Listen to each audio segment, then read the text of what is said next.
Synthetic chemicals slowly kill life in soils and our body. Now noticeable after decades of use of more quantities of chemicals and in cocktails. So we have to eliminate them from the food production and food processing.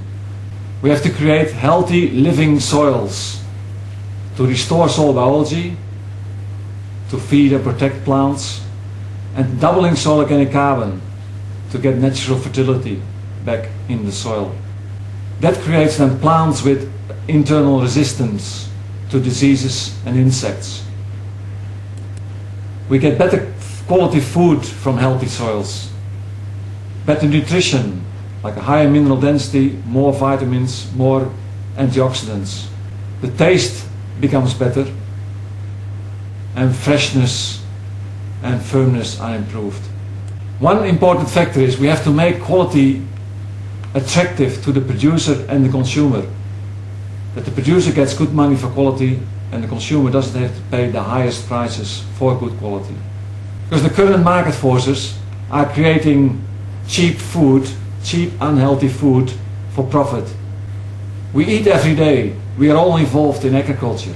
Here are, on the left hand side, you see green leaves taking carbon dioxide from the sky and making food for us through plants with roots going deep into the soil, and those roots are protected by microorganisms, the fungi, bacteria, the smallest organisms on our planet.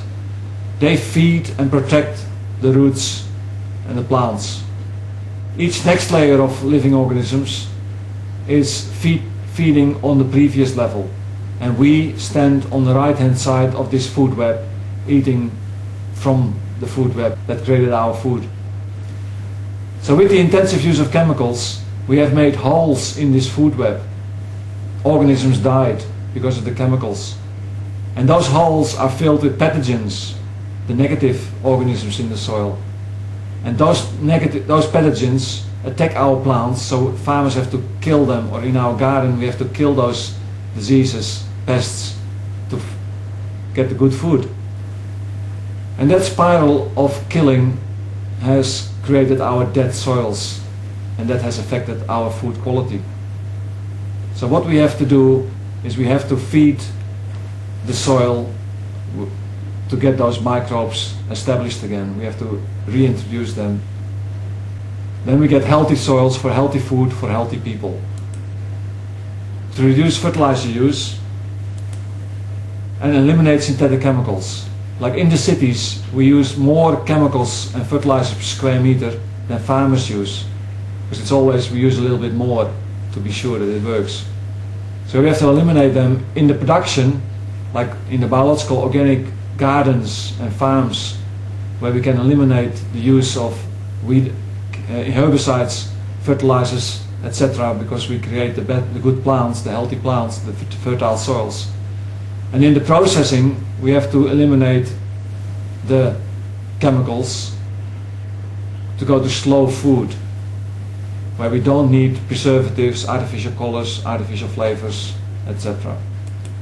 So then we go from filling our bodies to nourishing our bodies. And with the good food with high mineral density, we need less food. Then we have the oil problem. The oil reserves are going down, the price goes up, we have reached peak oil, and in that process the local production becomes more important. That we reduce the food miles and we can get the healthy food as consumed as early as possible. And we can be involved in the food production in the city. With less inputs, less petrochemical inputs, which are all linked with the oil price. So we go to natural systems of food production, which is better for us. The way our grandma was doing with the vegetable garden.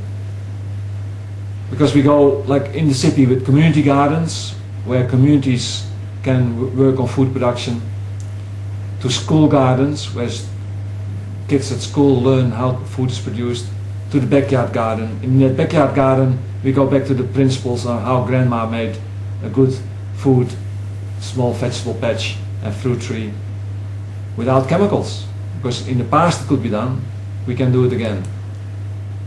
But in that process, we need to, in the city, we have to recycle our green waste to compost, so we can use the compost on the garden patch. And then we use grey water, all the water that we use in the house that can be reused. And that's using the principles of permaculture. That is to recycle resources, to use resources in the most effective way.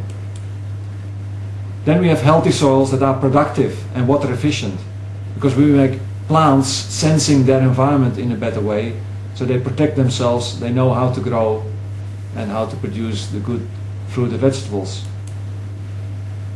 And that whole system, we create biodiversity, because we get different species growing at the same time to get the diversity for food. And the seasonality in fruit and vegetables. And seasonality is very important, health factor. And of course we go back to the garden and we see our garden grow.